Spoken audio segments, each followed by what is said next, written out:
You and I both know that when we're taking off and climbing out in an airplane, we have to hold lots of right rudder. Here's a good example of a guy holding lots of right rudder when he's taking off here. Now the question is, why do you have to hold right rudder when you're climbing out and taking off? And the FAA wants you to understand that really well. Well, the reason you have to hold right rudder is the airplane has a left turning tendency. And the reason the airplane has a left turning tendency, one of those reasons is P factor. Now, P factor has nothing to do with how long you've flown since you've gone to the bathroom. No, that's not what it has to do with. P factor has to do with the pitch of the prop blades.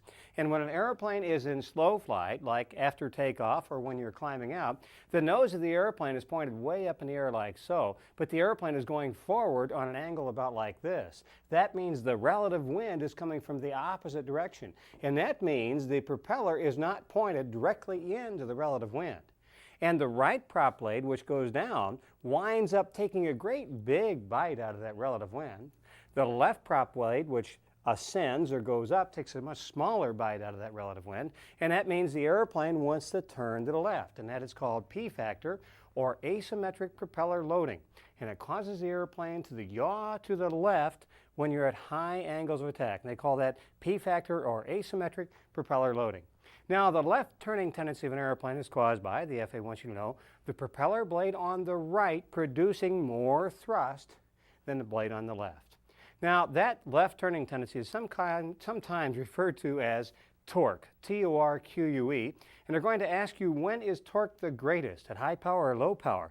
Well, the propeller and the engine horsepower are what makes the airplane want to turn to the left, so at high power, definitely. High airspeed or low airspeed?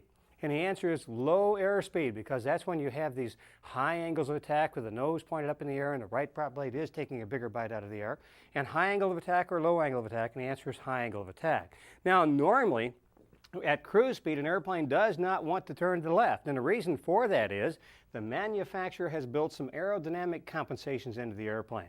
For instance, there's a little bigger angle of attack built right into the left wing and a little smaller angle of attack built into the right wing. And the tail is canted a little bit to the right. And these aerodynamic compensations counterbalance the left-hand turning tendency of the aircraft. But when the airplane is slow, there's not enough air over the wings and tail to counterbalance that left turning tendency. And also, when you have high power, there's more of a left turning tendency. So torque effect, that's the left turning tendency, is greatest when? Well, it's greatest at low airspeed, high power, and high angles of attack.